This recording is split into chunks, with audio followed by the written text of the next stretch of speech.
당신은 지금 약해졌다고 느낍니까? 예전처럼 힘이 없고, 예전처럼 빠르지 않고, 예전처럼 기억력도 좋지 않습니다. 몸도 마음도 약해진 것 같습니다. 그래서 자책합니다. 나는 왜 이렇게 약한가? 나는 왜 이것밖에 안 되나? 하고 자신을 탓합니다. 하지만 잠깐, 약한 것이 정말 나쁜 것일까요?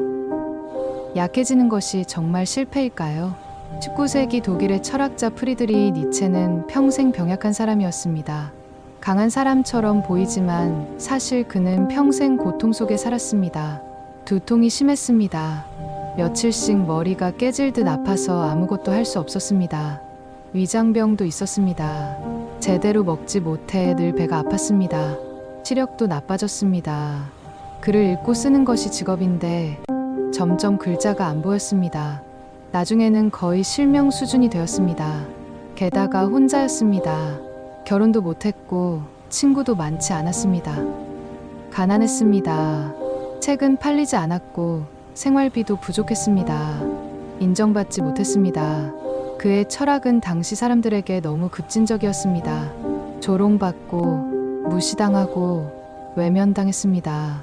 이렇게 약하고 고통스러운 삶을 산 사람이 이런 말을 남겼습니다. 나를 죽이지 못한 고통은 나를 더 강하게 만든다. 이 말은 강한 사람의 말이 아닙니다. 약해본 사람만 할 수 있는 말입니다. 고통을 겪어본 사람만 할 수 있는 말입니다. 니체는 약함을 부끄러워하지 않았습니다. 오히려 약함을 통해 강해지는 법을 알았습니다.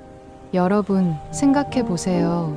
지금 당신이 약하다고 느낀다면 그것은 당신이 지금까지 강했다는 증거입니다. 젊었을 때는 강했습니다. 밤을 새워 일해도 괜찮았고, 무거운 것을 들어도 끄떡없었고, 걱정 없이 먹고 마셨습니다. 하지만 나이가 들면서 약해졌습니다. 몸이 예전 같지 않고, 기억력이 떨어지고, 쉽게 피곤해집니다. 이것이 당연합니다. 인간은 늙습니다. 약해집니다. 이것을 부정할 수 없습니다. 하지만 니체는 말합니다. 약해지는 것이 문제가 아니라 약함을 어떻게 받아들이느냐가 문제라고요. 약함을 부끄러워하고 숨기려 하면 더 약해집니다. 하지만 약함을 인정하고 받아들이면 오히려 강해질 수 있습니다. 니체는 고통을 없애려 하지 말라 했습니다. 고통은 실패가 아니라 재료라고 보았습니다. 그는 이렇게 말했습니다. 왜 살아야 하는지를 아는 사람은 어떤 고통도 견딜 수 있다고요. 무슨 뜻일까요? 고통 자체는 피할 수 없습니다. 살아있는 한 고통은 찾아옵니다. 질병, 상실, 외로움, 이런 것들은 누구에게나 옵니다. 하지만 고통을 어떻게 받아들이느냐는 당신에게 달려 있습니다. 의미 없는 고통으로 볼 것인가, 아니면 성장의 기회로 볼 것인가. 니체 자신이 그랬습니다. 두통이 올 때마다 절망할 수도 있었습니다. 하지만 그는 고통 속에서도 글을 썼습니다. 아플 때는 못 썼습니다. 하지만 아픔이 조금 가라앉으면 바로 책상 앞에 앉았습니다. 고통이 준 통찰을 글로 옮겼습니다. 그의 가장 위대한 책들이 모두 고통 속에서 쓰였습니다. 차라투스트라는 이렇게 말했다. 천학의 저편, 이 모든 책이 병상에서 탄생했습니다. 만약 그가 건강했다면, 고통이 없었다면 이 위대한 철학이 탄생하지 않았을 것입니다. 고통이 그를 철학자로 만들었습니다. 약함이 그를 강하게 만들었습니다. 여러분도 마찬가지입니다. 지금 겪는 고통이 헛되지 않습니다. 그 고통이 당신을 더 깊은 사람으로 만들고 있습니다. 젊었을 때는 고통이 억울합니다. 왜 나한테만 이런 일이, 왜 하필 지금 하고 원망합니다. 하지만 나이가 들면 고통은 말을 걸어옵니다. 이제 너는 무엇을 내려놓을 것인가? 무엇이 정말 중요한가? 하고 묻습니다. 그리고 당신은 답을 찾습니다. 중요하지 않은 것을 내려놓고 정말 소중한 것을 붙잡습니다. 이것이 고통의 선물입니다. 고통은 당신을 정화시킵니다. 불필요한 것을 태워버리고 본질만 남깁니다. 니체는 힘에 대해서도 독특한 관점을 가지고 있었습니다. 우리는 힘을 이렇게 배워왔습니다. 이기는 사람, 지지 않는 사람, 버티는 사람, 남을 이기고 경쟁에서 승리하고 정상에 오르는 것이 힘이라고 배웠습니다. 하지만 니체는 다르게 말합니다. 진짜 강한 인간은 자신에게 솔직한 인간이라고요. 약함을 부정하지 않고 두려움을 감추지 않고 있는 그대로의 자신을 받아들이는 힘. 그게 니체가 말한 힘입니다. 생각해 보세요. 약함을 숨기는 것과 약함을 인정하는 것, 어느 쪽이 더 용기가 필요할까요? 약함을 숨기는 것은 쉽습니다. 괜찮은 척하고, 강한 척하고, 문제없는 척하면 됩니다. 하지만 약함을 인정하는 것은 어렵습니다. 나는 지금 힘들다. 나는 지금 외롭다. 나는 지금 두렵다. 이렇게 말하는 것은 엄청난 용기가 필요합니다. 니체는 말합니다. 그 용기가 진짜 힘이라고요. 자신에게 솔직할 수 있는 용기가 진짜 강함이라고요. 우리는 종종 가면을 씁니다. 강한 척, 행복한 척, 문제없는 척합니다. 다른 사람들이 약점을 볼까봐 두렵기 때문입니다. 하지만 가면을 쓰고 사는 것은 피곤합니다. 진짜 자신을 숨기고 가짜 자신을 연기하는 것은 에너지가 많이 듭니다. 니체는 말합니다. 가면을 벗으라고요. 있는 그대로의 자신을 보여주라고요. 물론 쉽지 않습니다. 약함을 드러내면 사람들이 무시할까봐 두렵습니다. 하지만 정반대입니다. 약함을 솔직하게 드러낼 때 사람들은 오히려 당신을 존중합니다. 왜냐하면 모두가 약하지만 인정하지 못하기 때문입니다. 당신이 먼저 약함을 인정하면 다른 사람들도 안심하고 자신의 약함을 드러냅니다. 그리고 진짜 관계가 시작됩니다. 가면과 가면이 만나는 관계는 피상적입니다. 하지만 진짜 자신과 진짜 자신이 만나는 관계는 깊고 의미 있습니다. 니체는 초인에 대해 말했습니다. 많은 사람들이 오해합니다. 초인은 근육질의 영웅, 모든 것을 이기는 슈퍼맨 같은 존재라고 생각합니다. 하지만 니체가 말한 초인은 그런 게 아닙니다. 초인은 어제의 나를 넘는 사람입니다. 남보다 앞서는 사람이 아니라 어제보다 조금 덜 원망하는 사람, 조금 더 받아들이는 사람, 조금 더 솔직한 사람입니다. 나이 들어서도 가능한 유일한 성장, 그게 바로 자기 극복입니다. 젊었을 때는 외적 성장을 추구합니다. 더 높은 지위, 더 많은 돈, 더 큰 집을 원합니다. 하지만 나이가 들면 외적 성장은 한계에 부딪힙니다. 더 이상 승진할 곳도 없고, 더 벌 필요도 없고, 더 큰 집도 필요 없습니다. 그렇다면 성장이 끝난 것일까요? 아닙니다. 진짜 성장은 이제부터 시작됩니다. 내적 성장입니다. 더 나은 사람이 되는 것입니다. 더 지혜롭고, 더 자비롭고, 더 평화로운 사람이 되는 것입니다. 어제는 화를 냈지만 오늘은 참았다면 당신은 성장한 것입니다. 어제는 원망했지만 오늘은 용서했다면 당신은 성장한 것입니다.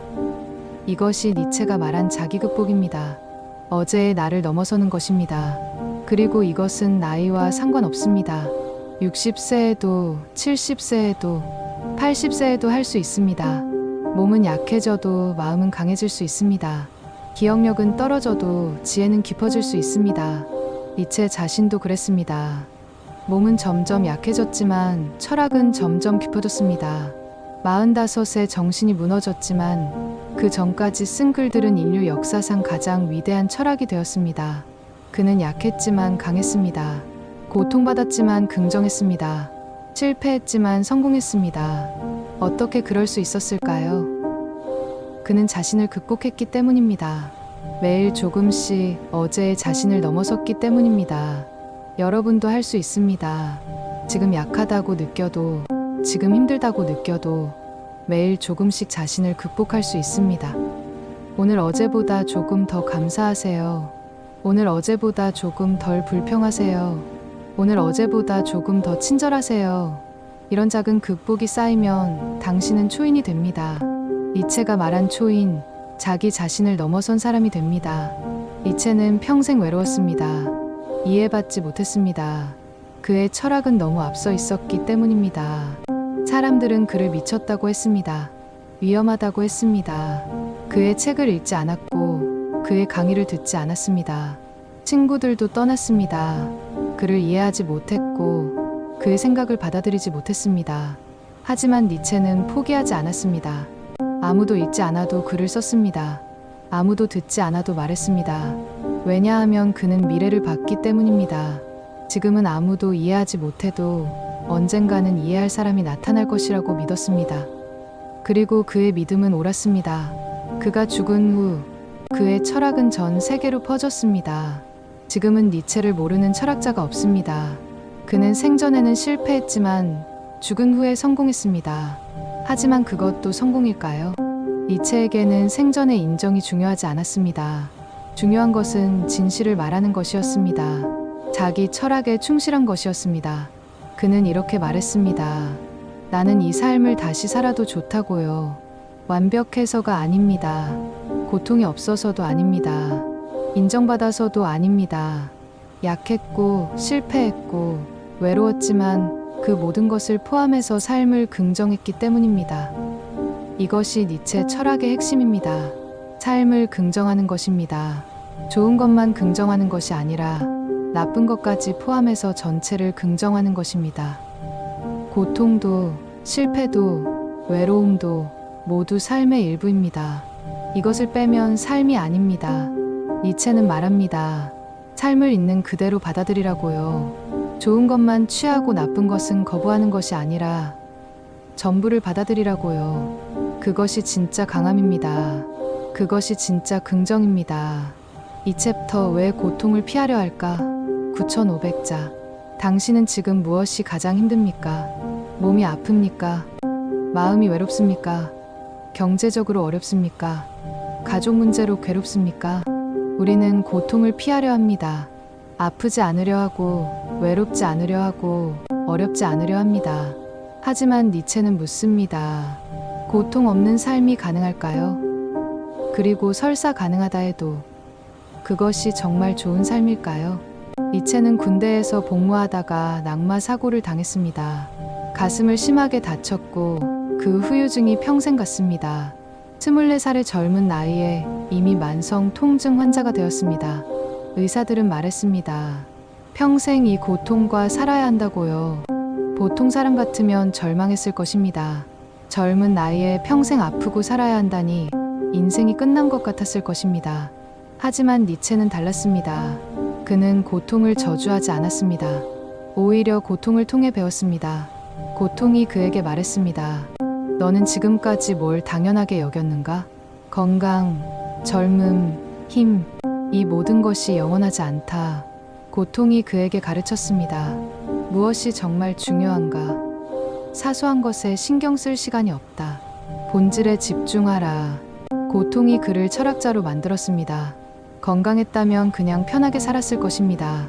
하지만 아팠기에 생각했기에 철학자가 되었습니다. 여러분도 고통을 겪고 계십니까? 그렇다면 니체의 질문을 스스로에게 던져보세요. 이 고통이 나에게 무엇을 가르치려 하는가? 이 고통을 통해 나는 무엇을 배울 수 있는가? 아플 때 우리는 건강의 소중함을 압니다. 외로울 때 우리는 관계의 가치를 압니다. 가난할 때 우리는 작은 것에 감사하게 됩니다. 고통이 없었다면 이것을 몰랐을 것입니다. 고통이 우리를 가르칩니다. 니체는 이렇게 말했습니다. 고통은 가장 훌륭한 스승이라고요. 물론 고통이 좋다는 말은 아닙니다. 고통은 괴롭습니다. 피할 수 있다면 피하는 게 당연합니다. 하지만 피할 수 없는 고통이라면, 어차피 겪어야 하는 고통이라면, 그렇다면 그 고통을 어떻게 받아들일 것인가가 중요합니다. 의미 없이 고통받을 것인가, 아니면 고통을 통해 성장할 것인가. 선택은 당신의 몫입니다. 니체는 친구가 거의 없었습니다. 그나마 가까웠던 친구들도 하나둘 떠났습니다. 리하르트 바그너라는 작곡가와 친했습니다. 니체는 바그너를 존경했고 바그너도 니체를 아꼈습니다. 하지만 나중에 사이가 틀어졌습니다. 철학적 견해 차이 때문이었습니다. 바그너는 민족주의적이고 반유대주의적인 성향을 보였고 니체는 그것을 받아들일 수 없었습니다. 결국 절교했습니다. 니체는 깊이 상처받았습니다. 가장 가까운 친구를 잃은 것이었습니다. 하지만 니체는 이 경험을 통해 배웠습니다. 진짜 친구란 무엇인가? 타협할 수 없는 가치란 무엇인가? 그는 이렇게 썼습니다. 진짜 친구는 당신의 약점을 이용하지 않고 당신의 강점을 격려하는 사람이라고요. 그리고 때로는 친구를 잃더라도 자기 신념을 지키는 것이 더 중요하다고요. 여러분도 관계에서 고통을 겪고 계십니까? 친구와 틀어지거나, 가족과 사이가 안 좋거나, 배우자와 갈등이 있습니까? 관계의 고통은 육체의 고통보다 더 아픕니다. 마음이 찢어지는 것 같습니다. 하지만 니체는 말합니다. 이 고통도 당신을 성장시킨다고요. 관계의 고통을 통해 당신은 배웁니다. 어떤 관계가 건강한 관계인지, 어떤 관계에서 벗어나야 하는지, 내가 정말 원하는 관계는 무엇인지, 때로는 관계를 끊는 것이 필요합니다. 독이 되는 관계, 당신을 소진시키는 관계, 서로를 해치는 관계는 끊어야 합니다. 물론 쉽지 않습니다. 정이 있고, 추억이 있고, 의리가 있습니다. 하지만 당신의 건강과 평화가 더 중요합니다. 니체는 말합니다. 자기 자신을 먼저 사랑하라고요. 이것은 이기심이 아니라 자기 존중입니다. 자신을 사랑하지 않는 사람은 다른 사람도 제대로 사랑할 수 없습니다. 자신을 소중히 여기는 사람만이 다른 사람도 소중히 여길 수 있습니다. 니체는 외로움을 두려워하지 않았습니다. 오히려 고독을 즐겼습니다. 그는 혼자 산책하며 생각했고, 혼자 글을 쓰며 철학했습니다. 사람들이 시끄럽게 떠드는 곳보다 조용한 산속을 좋아했습니다. 사람들은 그를 이상하게 봤습니다. 왜 혼자 다니느냐? 왜 친구를 안 사귀느냐? 왜 결혼을 안 하느냐고 물었습니다. 니체는 대답했습니다. 고독은 외로움이 아니라고요. 고독은 자기 자신과 만나는 시간이라고요. 많은 사람들 속에 있어도 외로울 수 있고, 혼자 있어도 충만할 수 있습니다. 중요한 것은 사람의 수가 아니라 관계의 질입니다. 100명의 아는 사람보다 1명의 진짜 친구가 낫습니다. 여러분도 혼자 있는 시간을 두려워하지 마세요. 고독을 즐기세요. 혼자 산책하고, 혼자 책을 읽고, 혼자 생각하세요. 자기 자신과 대화하세요. 처음에는 어색할 것입니다. 혼자 있으면 온갖 생각이 떠오르고, 불안하고, 뭔가 해야 할 것 같습니다.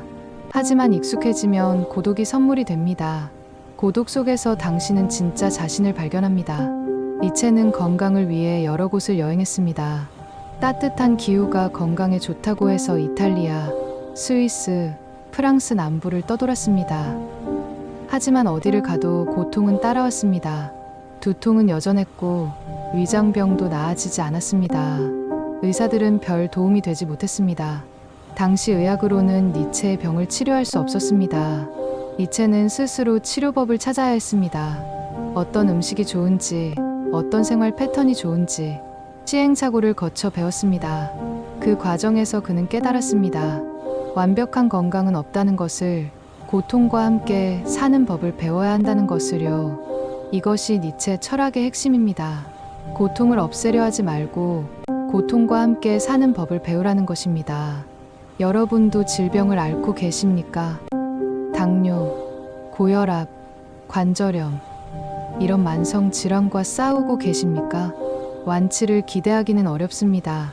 평생 약을 먹고 관리하며 살아야 합니다. 하지만 니체는 말합니다. 그것도 삶이라고요. 완벽한 건강이 없어도 의미 있는 삶을 살 수 있다고요. 중요한 것은 병이 있느냐 없느냐가 아니라 병과 함께 어떻게 사느냐입니다. 병을 핑계로 아무것도 안 할 것인가? 아니면 병에도 불구하고 할 수 있는 것을 할 것인가? 니체는 후자를 선택했습니다. 아파도 글을 썼고, 약해도 생각했고, 고통받아도 철학했습니다. 그래서 그의 철학이 위대한 것입니다. 완벽한 조건에서 나온 철학이 아니라 고통 속에서 나온 철학이기 때문입니다. 왜 자신에게 거짓말할까? 당신은 자신에게 솔직합니까? 아니면 자신에게 거짓말하고 있습니까? 괜찮은 척, 행복한 척, 문제없는 척하고 있습니까? 니체는 말합니다. 진짜 강한 인간은 자신에게 솔직한 인간이라고요. 우리는 가면을 씁니다. 다른 사람들 앞에서뿐만 아니라 자기 자신 앞에서도 가면을 씁니다. 나는 약하지 않아. 나는 외롭지 않아. 나는 두렵지 않아. 이렇게 자신에게 거짓말합니다. 왜 그럴까요? 진실을 인정하기 두렵기 때문입니다. 내가 약하다는 것을, 외롭다는 것을, 두렵다는 것을 인정하면 무너질 것 같기 때문입니다. 하지만 니체는 말합니다. 정반대라고요. 진실을 인정할 때 오히려 강해진다고요. 니체 자신이 그랬습니다. 그는 자신의 약함을 숨기지 않았습니다. 편지에 이렇게 썼습니다.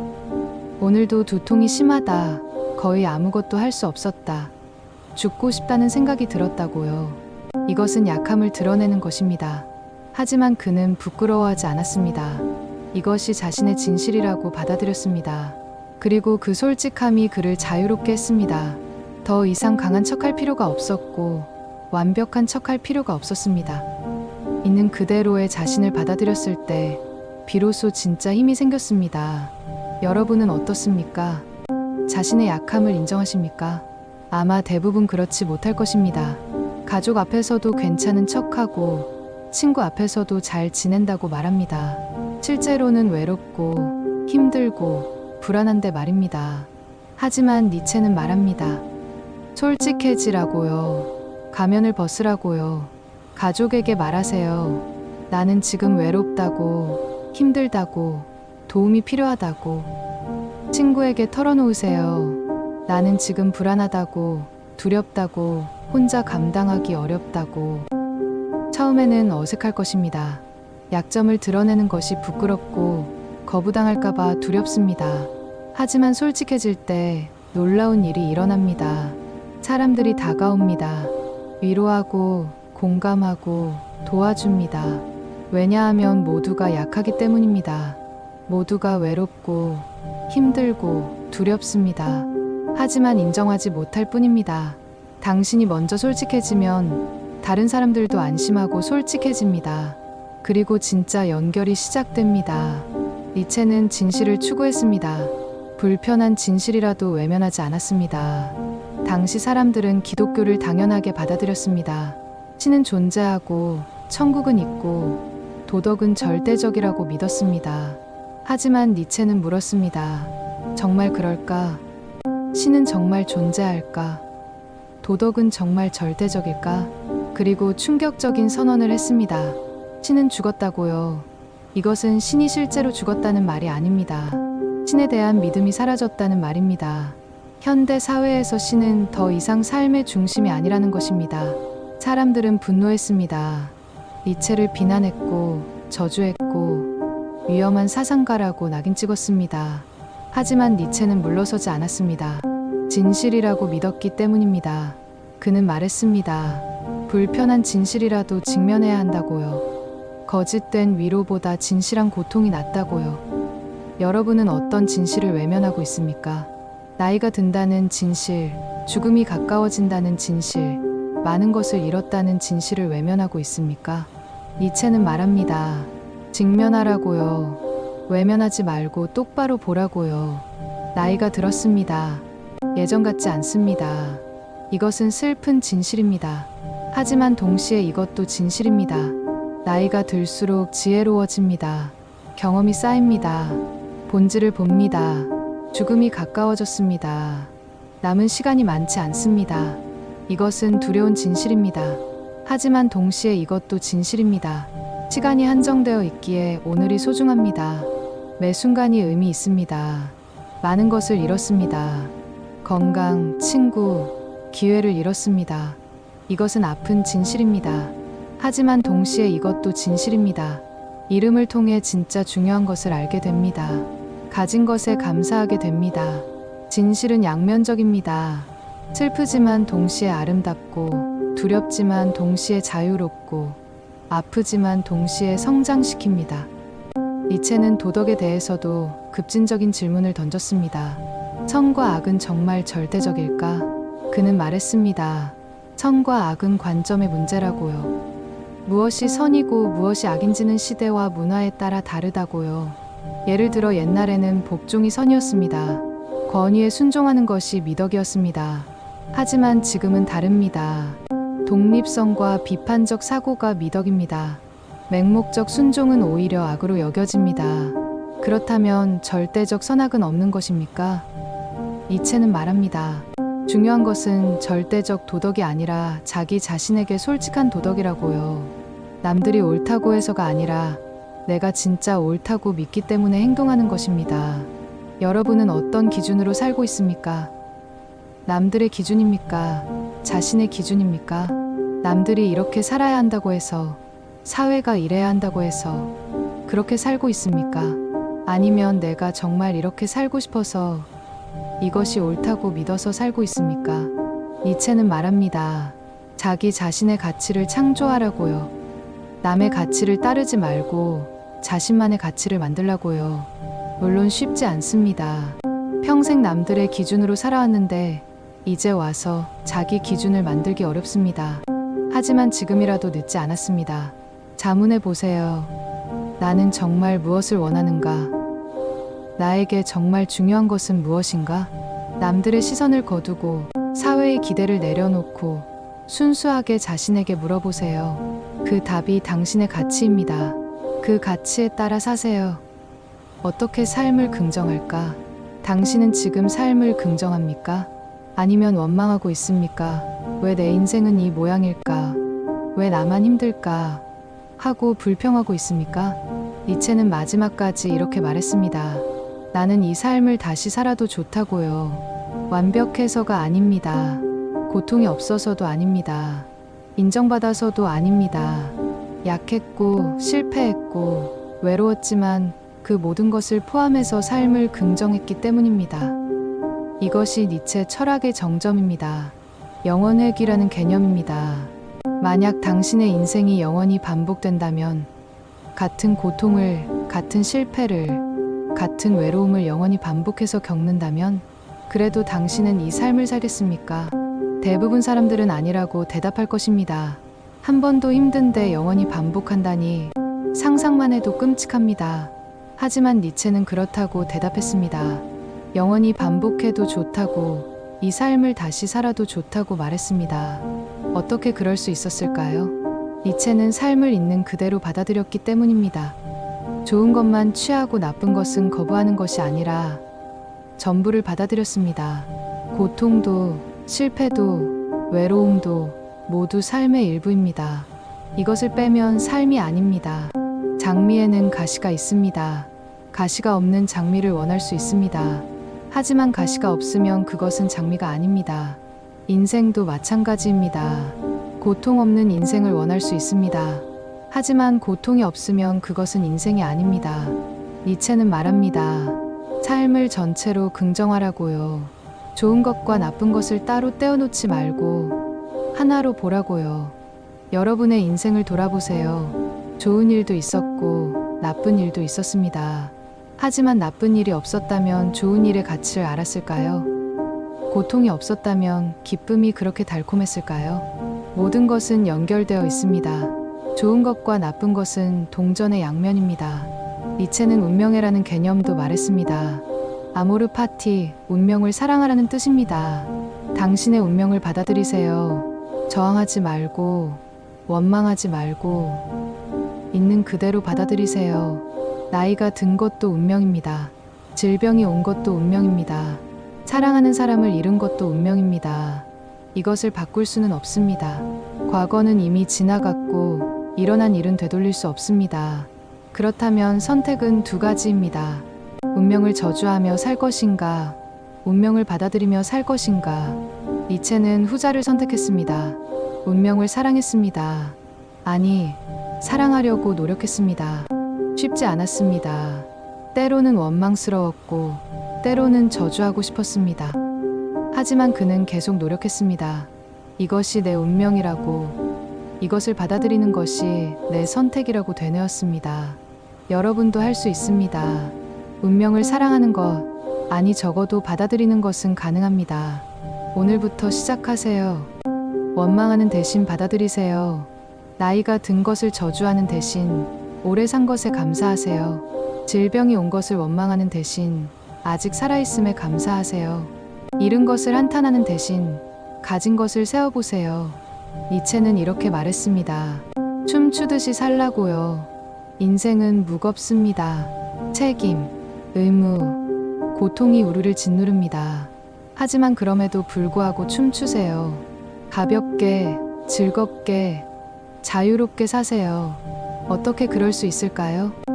니체는 말합니다.